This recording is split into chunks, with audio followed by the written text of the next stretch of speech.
¿Cómo se salvó Wang Fo? Por Marguerite Yourcenar. El viejo pintor Wang Fo y su discípulo Lin erraban a lo largo de los caminos del reino de An. Avanzaban lentamente porque Wang Fo se detenía de noche a contemplar los astros, y de día para mirar las libélulas. Iban poco cargados, pues Wang Fo amaba la imagen de las cosas y no a las cosas en sí mismas, y ningún objeto en el mundo le parecía digno de ser adquirido, salvo pinceles, frascos de laca y de tintas de China, rollos de seda y de papel de arroz. Eran pobres porque Wang Fo cambiaba sus pinturas por una ración de papilla de mijo, y desdeñaba las monedas de plata. Lin, su discípulo, doblado bajo el peso de una bolsa llena de bocetos, encorvaba respetuosamente la espalda como si cargara la bóveda celeste, pues esa bolsa, a los ojos de Lin, estaba repleta de montañas bajo la nieve, de ríos en primavera y del rostro de la luna de verano. Lin no había nacido para recorrer los caminos al lado de un viejo que se apoderaba de la aurora y apresaba el crepúsculo. Su padre cambiaba oro. Su madre era la única hija de un mercader de jade que le había heredado sus bienes, maldiciéndola por no haber nacido varón. Lin había crecido en una casa en donde la riqueza eliminaba los azares.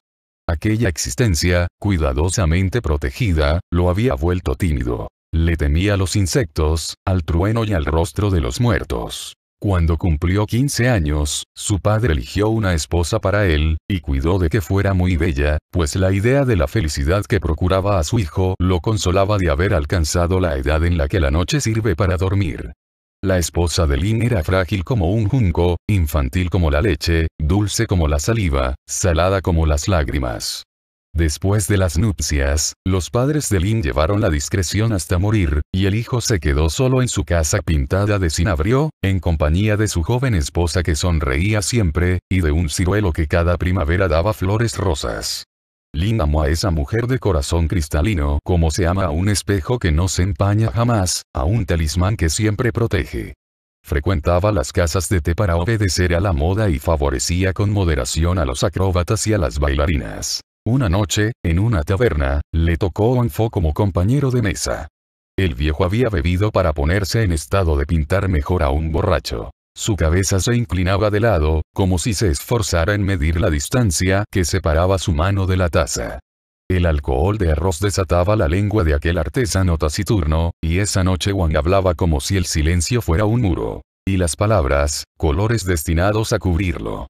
Gracias a él, Lin conoció la belleza de los rostros de los bebedores desvanecidos por el humo de las bebidas calientes, el esplendor moreno de las carnes que el fuego había lamido desigualmente, y el rosado exquisito de las manchas de vino esparcidas en los manteles como pétalos marchitos. Una ráfaga de viento reventó la ventana. El aguacero se metió en la habitación.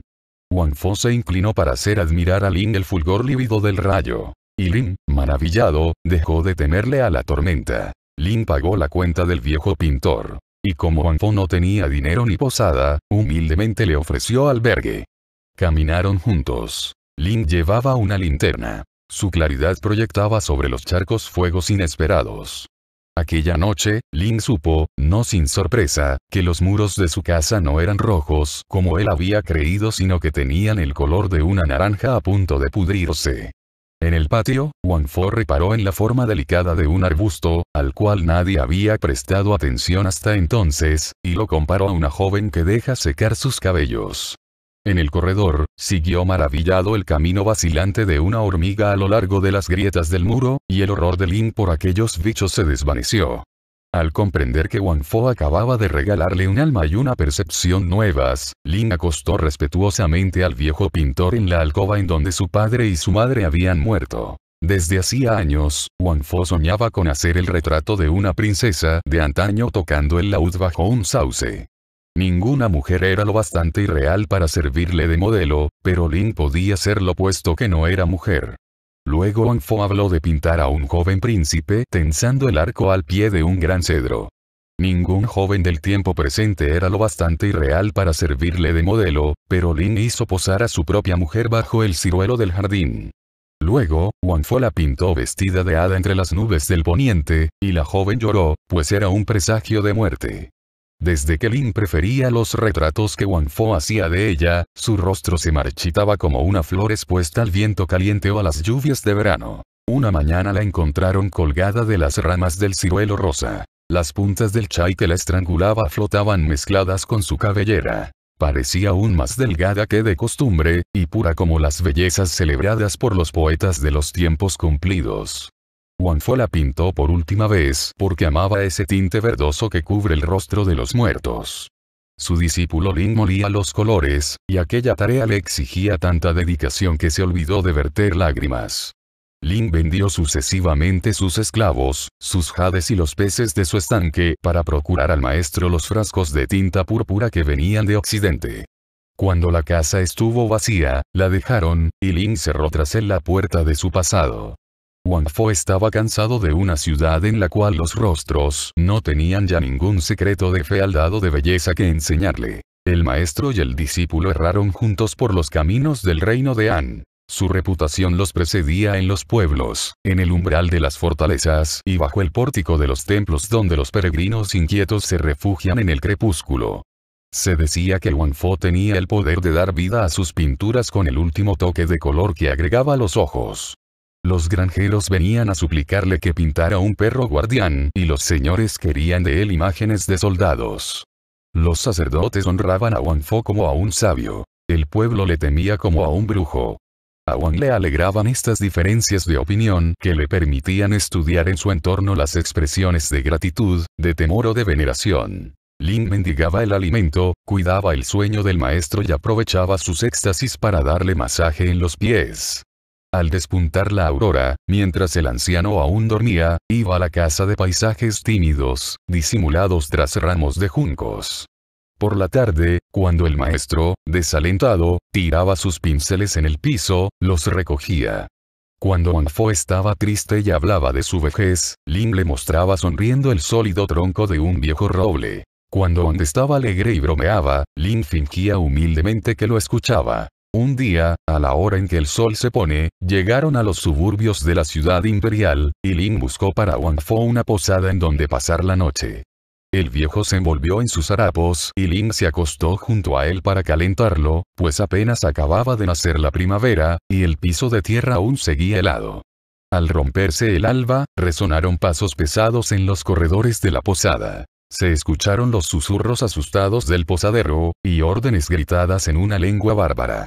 Lin se estremeció al recordar que la víspera había robado un pastel de arroz para la comida del maestro. No dudando de que habían venido a detenerlo, se preguntó quién ayudaría a Wang Fo a pasar el vado del próximo río. Los soldados entraron con linternas. La llama que se filtraba a través del papel abigarrado lanzaba luces rojas o azules sobre sus cascos de cuero. La cuerda de un arco vibraba sobre su hombro, y los más feroces rugían de pronto sin razón. Pusieron pesadamente la mano sobre la nuca de Wang Fo, quien no pudo evitar fijarse en que sus mangas no hacían juego con el color de sus abrigos. Sostenido por su discípulo, tropezando a lo largo de los caminos disparejos, Wang Fo siguió a los soldados. Los transeúntes, amontonados, se burlaban de aquellos dos criminales que sin duda llevaban a decapitar. A todas las preguntas de Wang, los soldados contestaban con una mueca salvaje. Sus manos atadas sufrían, y Lin, desesperado, miraba sonriendo a su maestro, lo que era para él la manera más tierna de llorar. Llegaron a la entrada del Palacio Imperial, que erguía sus muros violetas en pleno día como un lienzo de crepúsculo. Los soldados hicieron atravesar a Wang Fo innumerables salas cuadradas o circulares cuyas formas simbolizaban las estaciones, los puntos cardinales, lo masculino y lo femenino, la longevidad, las prerrogativas del poder. Las puertas giraban sobre sí mismas, emitiendo una nota de música, y estaban dispuestas de tal manera que se recorría toda la escala musical al atravesar el palacio de levante a poniente. Todo se concertaba para dar la idea de un poder y una sutileza sobrehumanos, y se sentía que las mínimas órdenes pronunciadas allí, debían de ser definitivas y terribles como la sabiduría de los antepasados. Finalmente, el aire se enrareció. El silencio se volvió tan profundo que ni siquiera un ajusticiado se hubiera atrevido a gritar. Un eunuco levantó una cortina, los soldados temblaron como mujeres, y la pequeña tropa entró en el salón, donde presidía, desde su trono, el Hijo del Cielo. Era un salón desprovisto de muros, sostenido por gruesas columnas de piedra azul. Un jardín se abría al otro lado de los fustes de mármol, y cada flor contenida en sus bosquecillos pertenecía a una especie rara traída de más allá de los océanos. Pero ninguna tenía perfume, para que la meditación del dragón celeste no se viera turbada jamás por los bellos olores. En señal de respeto, por el silencio en que estaban inmersos sus pensamientos, ningún pájaro había sido admitido en el interior del recinto. Y habían echado hasta las abejas.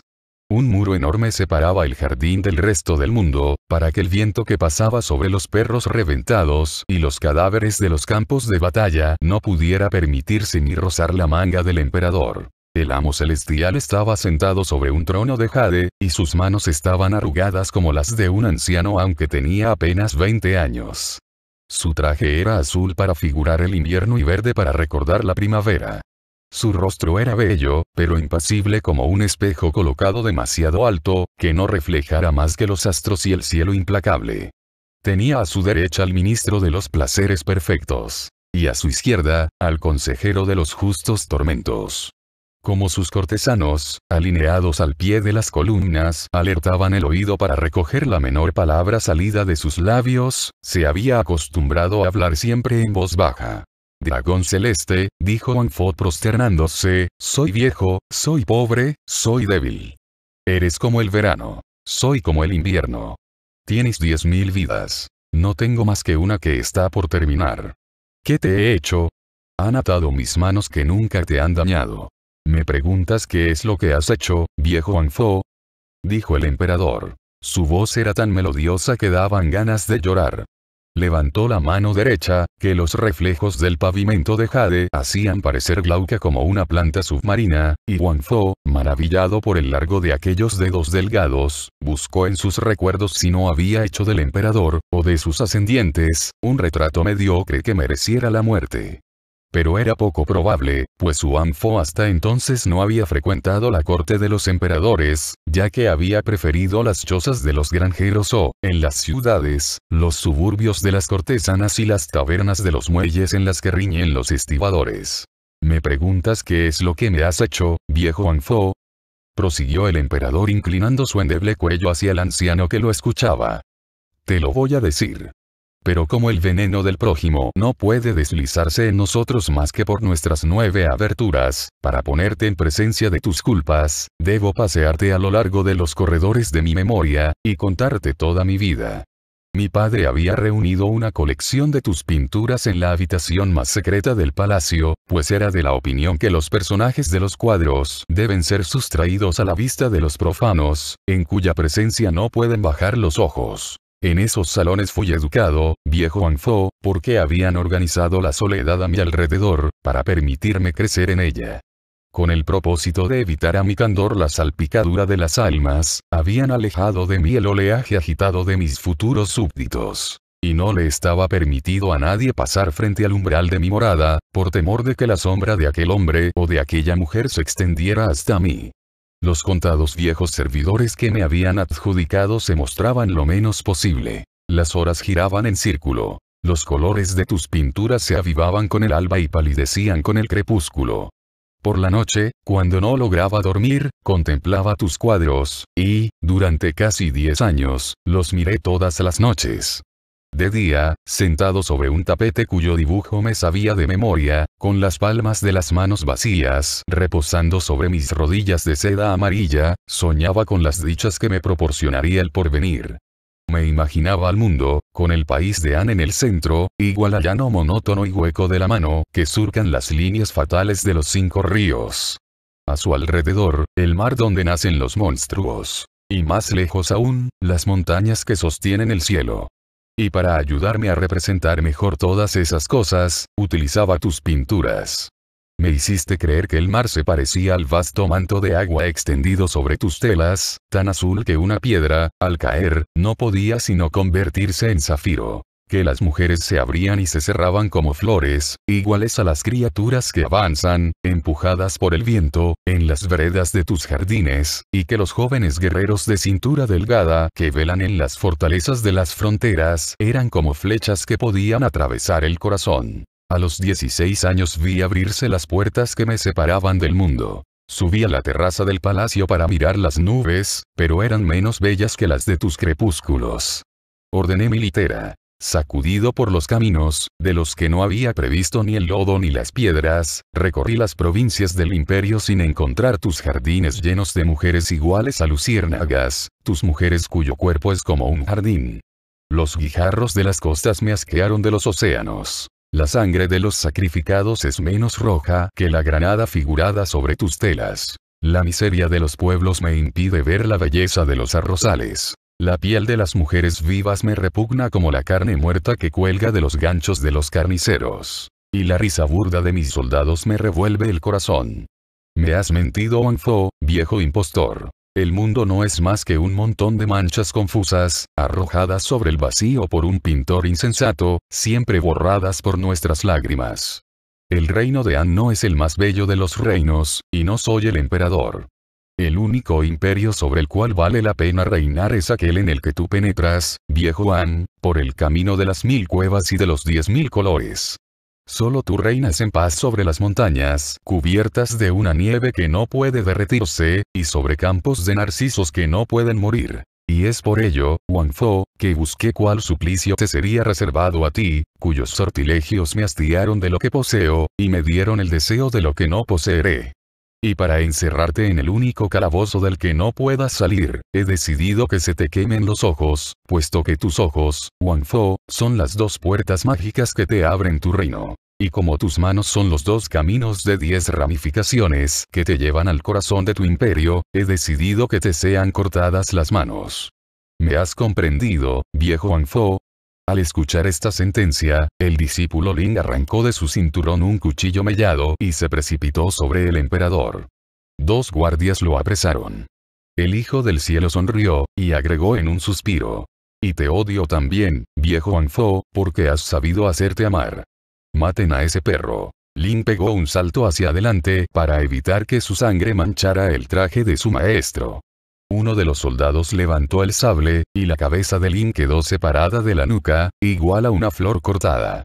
Los servidores se llevaron los restos, y Wang Fo, desesperado, admiró la hermosa mancha escarlata que la sangre de su discípulo hacía sobre el pavimento de piedra verde. El emperador hizo una señal, y los eunucos enjugaron los ojos de Wang Fo. Escucha, viejo Wang Fo, dijo el emperador, y seca tus lágrimas pues no es el momento de llorar. Tus ojos deben permanecer limpios, para que la poca luz que les queda no sea enturbiada por tu llanto, puesto que no deseo tu muerte solo por rencor. Y no es solo por crueldad que quiero verte sufrir. Tengo otros proyectos, viejo Wang Fo. Poseo en mi colección de tus obras una pintura admirable en donde las montañas, el estero de los ríos y el mar se reflejan, infinitamente reducidos, sin duda, pero con una evidencia que sobrepasa la de los objetos mismos, como las figuras que se reflejan sobre las paredes de una esfera. Pero esta pintura no está terminada, Wang Fo, y tu obra maestra no es más que un boceto.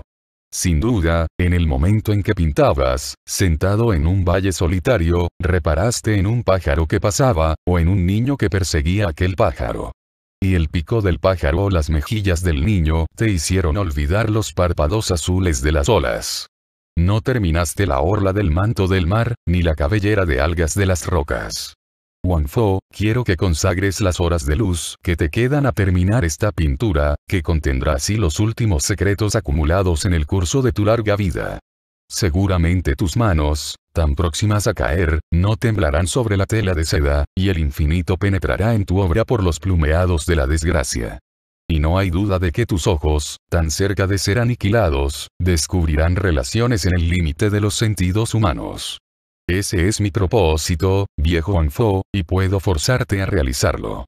Si te rehusas, antes de cegarte, haré quemar todas tus obras, y serás entonces igual a un padre cuyos hijos han sido asesinados, y destruidas las esperanzas de posteridad. Pero cree más bien, si quieres, que este último mandamiento no se debe más que a mi bondad, pues sé que la tela es la única amante que has acariciado en tu vida, y ofrecerte pinceles, colores y tinta para ocupar tus últimas horas es como dar de limosna a una cortesana a un joven que va a ser ejecutado. Tras una señal del meñique del emperador, 12 eunucos trajeron respetuosamente la pintura inacabada en donde Wang Fo había trazado la imagen del mar y del cielo. Wang Fo secó sus lágrimas y sonrió, pues ese pequeño bosquejo le recordaba su juventud.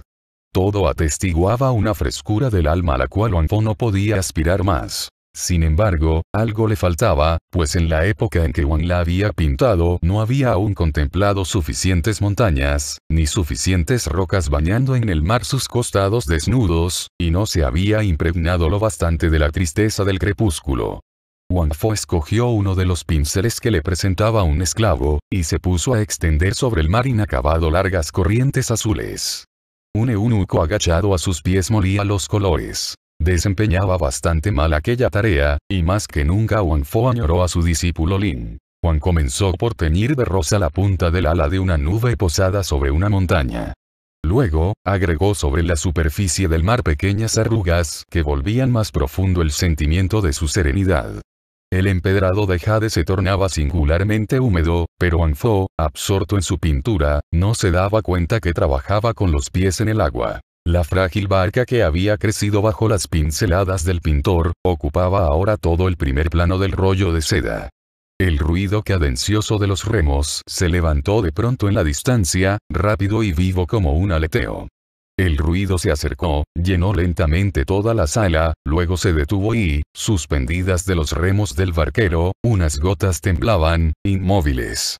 Hacía tiempo ya que el hierro candente destinado a los ojos de Wang se había apagado sobre el brasero del verdugo. Los cortesanos, inmovilizados por el protocolo, con el agua hasta los hombros, se paraban sobre la punta de los pies. El agua alcanzó finalmente el nivel del corazón imperial. El silencio era tan profundo que se hubiera podido escuchar el caer de unas lágrimas. Sí, era Lin.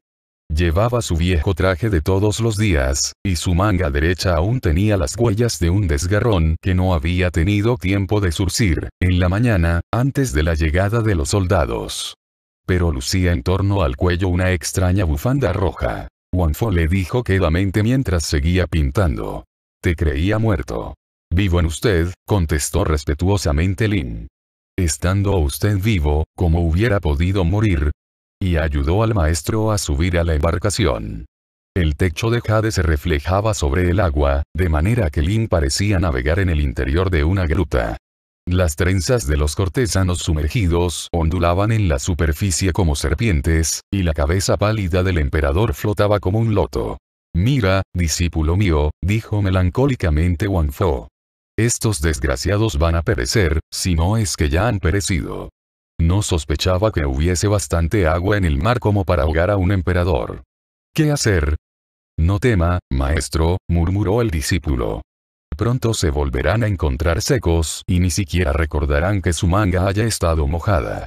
Solo el emperador conservará en el corazón algo de la amargura marina. Esta gente no está hecha para perderse en el interior de una pintura. Y agregó. El mar es bello, el viento suave, los pájaros marinos hacen su nido. Partamos, maestro mío, hacia el país que se encuentra más allá de las aguas. Partamos, dijo el viejo pintor. Wang Fo se apoderó del timón, y Lin se inclinó sobre los avíos. La cadencia de los remos llenó de nuevo toda la sala. Era firme e irregular como el latido de un corazón. El nivel del agua disminuía insensiblemente en torno a las grandes rocas verticales que volvían a ser columnas. Pronto, escasos charcos brillaron solos en las depresiones del empedrado de jade. Los ropajes de los cortesanos estaban secos, pero el emperador conservaba algunos copos de espuma en las franjas de su abrigo. El cuadro, terminado por Wang Fo, estaba recargado contra una cortina. Una barca ocupaba todo el primer plano. Se alejaba poco a poco, dejando tras ella una delgada estela que se cerraba sobre el mar inmóvil. Ya no se distinguía el rostro de los dos hombres sentados en la embarcación. Pero aún se divisaba la bufanda roja de Lin, y la barba de Wang Fo que flotaba al viento. La pulsación de los remos se debilitó y cesó, obliterada por la distancia. El emperador, inclinado hacia adelante, la mano sobre los ojos, miraba alejarse la barca de Wang que no era ya más que una mancha imperceptible en la palidez del crepúsculo. Un vaho de oro se elevó y se desplegó sobre el mar.